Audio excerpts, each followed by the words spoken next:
Donc moi je vais vous raconter rapidement ma petite histoire depuis un an et demi. Je viens pas du tout du monde des makers, des open source, etc. Je travaille dans le son, je suis technicien du son, et mon métier c'était agent de maintenance mécanicien en 2002 quand j'ai eu un accident, j'ai perdu la main. Donc j'ai eu une prothèse, vous voyez ici.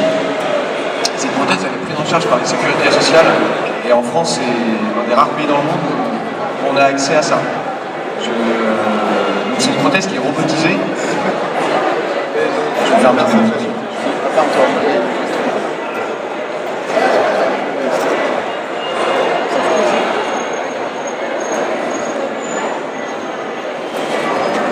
Ça s'appelle une prothèse électrique et en fait je l'enfile sur mon bras et en contractant les muscles de mon bras je peux l'ouvrir et la fermer. Donc ça permet en fait à la personne handicapée d'avoir une autonomie vraiment de vivre en autonomie, ce qui est assez très agréable pour pouvoir vivre, mais c'est un inconvénient parce que du coup on n'a plus d'excuses pour se faire plier nos vêtements ou pour se faire à manger par quelqu'un. Voilà. Et puis par contre quand les médecins m'ont montré ça, que j'ai eu mon accident, j'étais vraiment déçu. J'ai trouvé ça nul en fait, très moche. Parce que dans les films de science-fiction, on a des robots super, avec des super robots. Puis moi j'ai vu ça, je me disais c'est bizarre, je ne comprenais pas pourquoi il n'y avait pas quelque chose de mieux. Donc j'ai vécu environ 10 ans avec cette prothèse et je me suis rendu compte que c'était quand même quelque chose de très bien. Surtout quand je me suis rendu compte qu'il existait de nouvelles prothèses il y a quelques années qui sont apparues. Parce que avec les guerres qu'il y a eu en Irak, en Afghanistan, il y a eu beaucoup de soldats américains qui sont rentrés, qui étaient démembrés. Donc moi j'étais aux États-Unis il n'y a pas longtemps et tous les gens qui me voyaient me disaient « Vous êtes un soldat ?» Je disais « Non, j'ai juste un accident de travail. » Et donc l'armée américaine a décidé de lancer un programme de recherche pour faire des prothèses très développées, ultra développées. C'est le DARPA qui finance ça aux États-Unis. Et donc on a découlé des nouvelles prothèses qui sont apparues sur le marché, des prothèses de membres. Aujourd'hui il en existe 4. Ce qui est énorme parce qu'à l'époque, moi quand j'ai eu mon accident, il n'y en avait qu'une. Parce que le handicap de la main, c'est très rare, donc il y a très peu de recherche. Ça intéresse peu les investisseurs. Voilà. Et la dernière chose à prendre en compte, pour mettre que les choses soient claires, c'est que quand moi j'ai voulu avoir ces nouvelles prothèses, qui permettent de bouger tous les doigts, en fait mon prothésiste m'a dit que c'était payant et non remboursé par la sécurité sociale. Donc là j'ai commencé à m'intéresser à mon handicap. Je me suis rendu compte qu'une prothèse ça coûtait 30 000 €. Que celle-ci en coûte 15 000 et que la France c'était peut-être le seul pays où on avait accès à ça. Donc je me suis rendu compte de la frustration de ne pas avoir accès aux meilleures prothèses médicales, mais en même temps de la chance de pouvoir en avoir une. Donc ça c'était déjà la première révélation. Et puis bref, il y a un an et demi je découvre par hasard un salon et je vois des machines qui font très science-fiction comme ça. Et donc je repense aux films de science-fiction avec les mains robots, et je m'approche vers eux et je leur demande si je peux pas faire une main robot. Sauf qu'ils me disent bah ouais. Ah bon? Ben oui, alors on télécharge des plans sur Thingiverse, c'est en open source, ça c'est la main du robot InMove qui fonctionne avec une carte Arduino. Et je comprenais rien à tout ça, parce que c'est pas du tout mon monde. Et ils ont fini par me dire, en fait on peut télécharger des plans qui sont libres de droit sur internet. Et on peut non seulement fabriquer une main beaucoup moins chère, mais en plus on peut la mettre en accès libre sur internet, ce qui veut dire que les gens dans le monde entier pourraient bénéficier de ça. Donc je me suis rendu compte, d'un seul coup, ma vie a pris un autre sens. Je me suis rendu compte que je pouvais changer ma vie et que je pouvais contribuer à l'amélioration de celle des autres. Donc à partir de là, on a cherché sur internet, on a trouvé un modèle sur internet, et on a trouvé une main qui était en open source.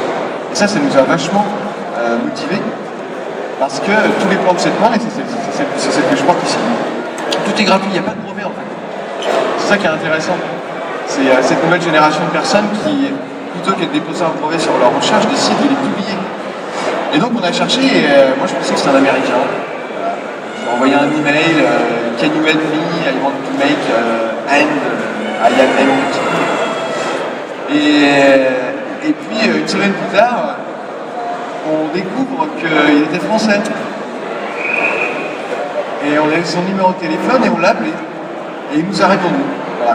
Et ce monsieur, c'est Gaël Langevin, qui a fabriqué donc un robot entier, que vous pouvez voir ici. C'est un robot qui est totalement imprimé en 3D, et qui est libre sur Internet. Et voilà. Donc on a commencé à collaborer, on a échangé des plans, on a travaillé ensemble, on a travaillé en réseau avec d'autres personnes dans le monde qui étaient sur le même projet. On s'est rendu compte qu'il y avait d'autres personnes. Et je vous passe les détails du fait qu'on était en relation avec des Brésiliens, avec des Américains. En juin d'année dernière, il y a un an donc, il y a le Fab Lab de Rennes qui s'appelle LabFab. Donc c'est ces lieux communs de fabrication, c'est des lieux de fabrication, des laboratoires de fabrication, mais qui ne sont pas réservés qu'aux ingénieurs. C'est ouvert au public. Donc c'est pareil, quand j'ai découvert ces endroits, c'était une petite révolution dans ma tête parce que je me suis dit, d'un seul coup, il y a des outils comme les imprimantes 3D qui pour moi représentent des choses très compliquées à utiliser.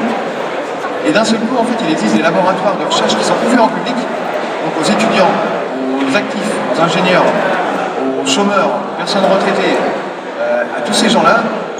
C'est des lieux ouverts à tout le monde et on peut y aller, avoir un projet, et ça c'était bien, le proposer et se faire aider pour le réaliser. Donc ça c'était la deuxième chose qui m'a vraiment mis un pied dans le derrière, qui me disait maintenant t'as plus de choix, t'as plus le droit de déprimer maintenant.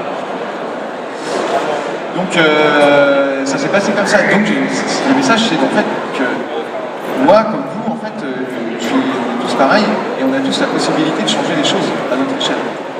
Alors il y en a qui fabriquent, nous on essaie de fabriquer une main, il y en a d'autres qui vont fabriquer des lunettes, d'autres des montres, chacun peut contribuer, il y en a d'autres qui vont faire des vêtements, ou je sais pas, il y en a qui vont travailler dans le médical, d'autres dans l'art. En fait, tout ça c'est en train de se démocratiser.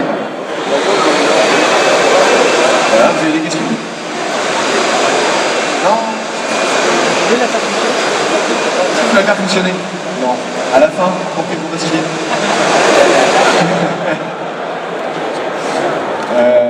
Ouais, non, pas tout de suite. Non, parce que dans l'histoire, moi, donc on arrive en juin de l'année dernière, on arrive à la fête du numérique à Rennes, qui s'appelait pas Maker Faire, mais c'était exactement le même genre d'événement. Et donc j'arrive là pour la première fois, et j'avais un stand. Voilà, et donc il y a des personnes du Fab Lab qui avaient construit la main, en me tenant au courant par internet quand je faisais. Et donc ils arrivent avec une main qui était imprimée en 3D, avec les fils de pêche, effectivement, tout ça. Et puis on la pose sur mon bras, et puis on met les petits capteurs qui sont là, et puis j'arrive à l'ouvrir et à la fermer. Donc à partir de là, je me suis rendu compte, bon, ben vraiment, c'est parti, voilà, il y a quelque chose à faire. Et donc là, je me suis intéressé à comment ça fonctionne. Donc comment ça fonctionne comme ceci. C'est-à-dire qu'il y a des petits capteurs, qui sont en fait des interrupteurs, qui réagissent à la contraction des muscles du bras. Alors ça, c'est ces capteurs-là, qui vont donner une information dans cette petite carte électronique. Et cette carte électronique, c'est ce qu'on appelle le couteau suisse de l'électronique. Et c'est le troisième élément qui fait qu'on est vraiment dans un changement énorme. Ça, il y a 10 ans, cette carte, ça coûtait peut-être 300 €, c'était réservé qu'aux écoles et aux ingénieurs. Et aujourd'hui, cette carte Arduino, ça coûte 20 € en fait. Et avec ça, on peut brancher en entrée donc, les petits capteurs, et en sortie, on a les petits moteurs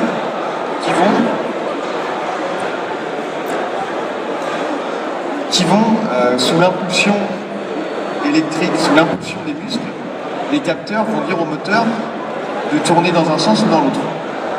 Donc là, par exemple, je contracte le petit muscle ici, le muscle, et ça ferme la main. Et si je contracte en haut, là vous pouvez voir, je contracte, et ça ouvre. Est-ce que vous avez des questions? Au niveau de la force, je veux dire... Alors ça, c'est des questions techniques? Non, mais ce que je veux savoir, c'est est-ce que, par exemple, vous pouvez prendre un verre d'eau et pouvoir être stable avec et boire avec la main? Alors, donc il pose des questions techniques, alors. Je vais y venir, c'est très bien, si ça vous intéresse. Si c'est le seul que ça intéresse, je Et donc on a mis la main en juin, on a essayé la main, et après il y a eu un effet boule de neige. On a été invité à une Maker Faire à Rome, tout frais payé, donc moi j'ai dit d'accord, on y va. Et ensuite on a été invité à Moscou à présenter le même projet. Donc on n'avait pas le choix de continuer en fait à avancer. Donc en fait on a fait Rome, Moscou, et dernièrement San Francisco, et maintenant Paris. Et en retournant en Russie, enfin bref, c'est devenu Moi qui adore voyager, c'est génial. Voilà. Et ben, les problèmes, c'est quoi? C'est qu'effectivement, déjà, avec ça, je ne vivrai pas avec ça tous les jours. C'est beaucoup trop gros. Et il n'y a pas une force qui est énorme. Il y a très peu de force, en fait. On peut prendre un verre, je peux serrer des mains, je peux même lancer des œufs. Et je ne peux pas encore les casser. Mais effectivement, maintenant, par rapport au projet qui a pris un petit peu d'ampleur, et où on a finalement réussi à prouver qu'avec une bande de gens qui viennent un peu partout, qui sont à la fois ingénieurs, étudiants, chômeurs, d'autres retraités, actifs, vraiment de tout le monde. Hein. Il y a des stagiaires, il y a des personnes même d'ailleurs qui participent. On a réussi à prouver en fait que par nous-mêmes, et avec les moyens du bord, en mettant 50 € chacun, on a réussi à faire ça. On arrive aujourd'hui à voyager, j'ai même fait des plateaux télé, c'est un peu tout ce qui se passe. Mais maintenant, ce qu'on voudrait, c'est continuer dans cet état d'esprit d'équipe pour rendre cette prothèse plus robuste, avec vraiment des fonctionnalités qui permettent de dire, bah oui, je vais vivre avec. Donc avec plusieurs mouvements. Donc le mouvement principal de la main, pour partie de la pince, c'est pouvoir pincer. Avec celle-ci, on ne peut pas encore le faire. Donc il y a vraiment une étude mécanique à faire pour améliorer la main. Ensuite, la deuxième étape, c'est la miniaturisation. Il va falloir mettre tout ça, il va falloir que ça loge dans la main. Et suivant le handicap de la personne, si elle est amputée au niveau de la main ou au niveau du bras, ce sera aussi différent.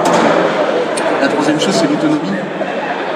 On va avoir la possibilité de brancher un chargeur de téléphone pour recharger la main.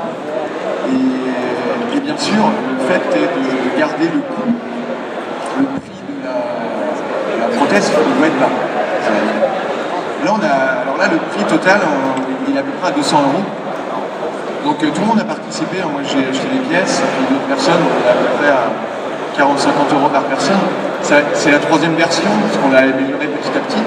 Et la prochaine étape, en fait, de la main, ça va être de vraiment pouvoir saisir, de pouvoir avoir 3 mouvements différents, qui va être donc la pince, la poignée et l'index. L'index pour taper à l'ordinateur, la pince pour se faire les objets, et la poignée pour avoir le crochet. Et puis, la part de l'autonomie différente, un système avec le pied.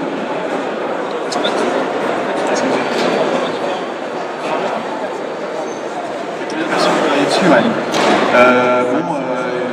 C'est vrai que je prends pas des notes à chaque fois. Autour de Rennes, à la louche, ouais, je pense qu'on est une dizaine autour de Rennes, 15. Il y a des gens sur Paris aussi. Il y a Gaël et Bilbao. Je pense qu'on est 15-20. Mais à force de chercher maintenant, finalement, je me suis rendu compte qu'il y avait une grosse communauté aux États-Unis qui s'appelle Enable, E-Enable, qui fait pareil en fait. Ils ont trouvé un modèle d'une main je crois que c'est un charpentier en Afrique du Sud.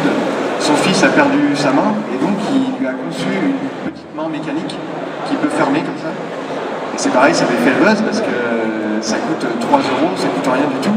Et en fait, il a récupéré l'usage de sa main. Donc aux États-Unis, où il faut une assurance par exemple, il y a une communauté énorme autour de ça. Et après, je ne vous parle pas de tous les pays en voie de développement. Parce que là où il y a plus d'amputés et de maladies et de handicap, c'est dans les pays en voie de développement, c'est dans les pays pauvres. Donc 80% des amputés sont dans les pays pauvres. Et c'était quoi le deuxième paramètre? J'ai oublié. Et il y a seulement les pays riches qui peuvent bénéficier de ces paramètres. Et si le deuxième paramètre, c'est que 10% des amputés sont des amputés de la main. C'est pour ça que les pièces coûtent si cher. Donc maintenant, le projet tourne autour de la construction de cette prothèse, mais aussi on se dit, et c'est dégueulasse, que ce soit que les handicapés de la main qui profitent de ça. Donc on essaie de développer une troisième main qu'on mettrait sur le corps pour que par exemple, parce qu'il y a un fumeur qui est venu me voir, il m'a dit bah ouais mais moi j'aimerais bien avoir ma cigarette, mon café et lire mon journal. Alors on dit ouais t'inquiète, on y réfléchit. Mais pour ça, on est vraiment ouvert et toutes les personnes qui veulent participer, soit par idée, soit par... on a des artistes qui viennent,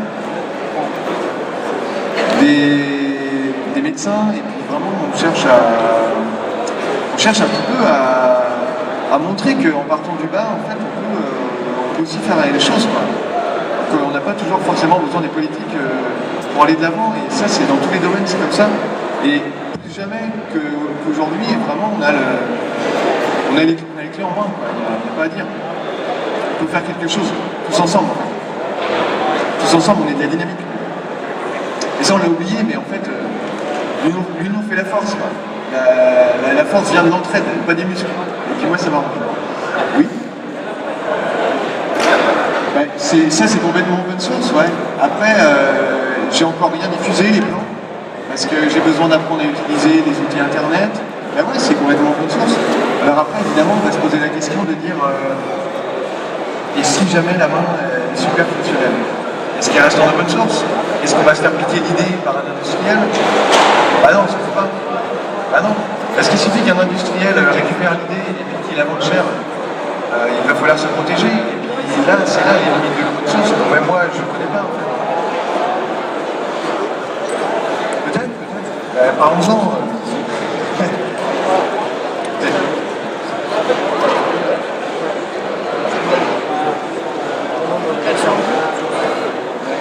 On est encore. Alors, la question des prothésistes, ouais. Donc, moi, évidemment, je rencontre pas mal de prothésistes parce qu'ils sont en général tous intéressés. Le projet leur plaît.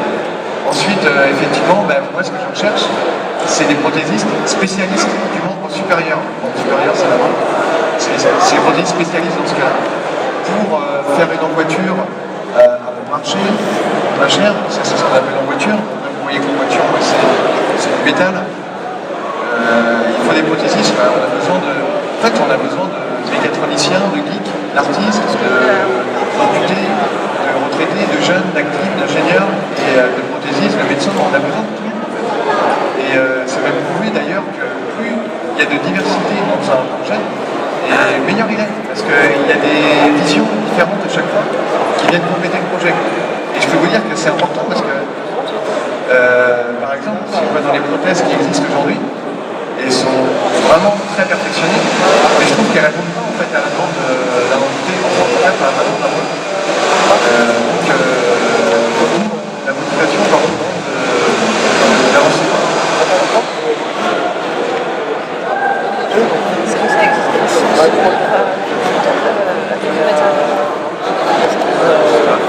Ou alors un processus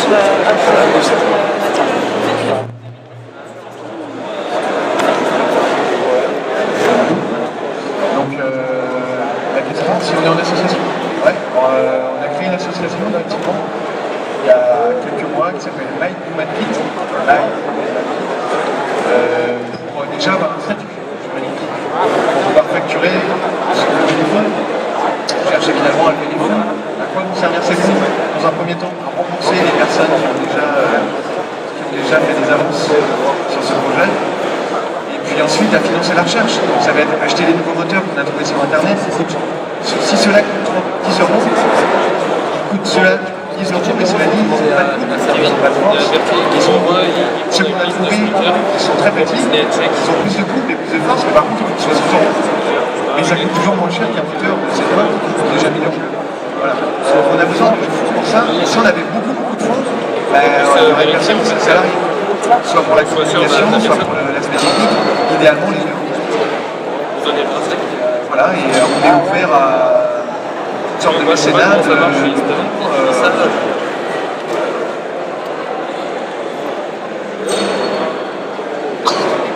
Une question? Oui, madame, avec les biens, vous avez une question?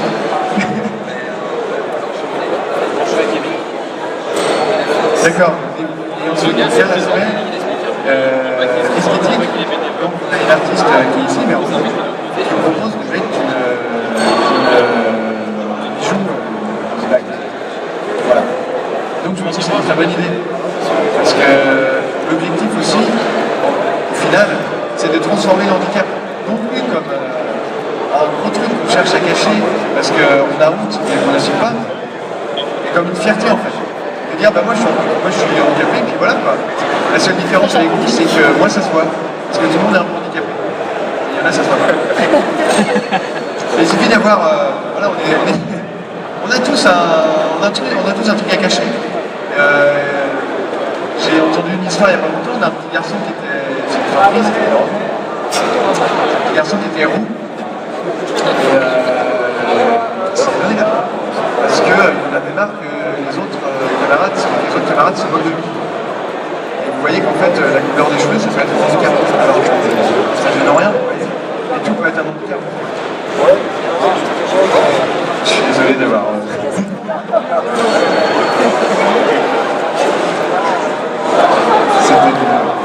C'était pas une blague, ouais, mais tout ça pour dire que en transformant l'handicap on peut faire de l'art avec le handicap.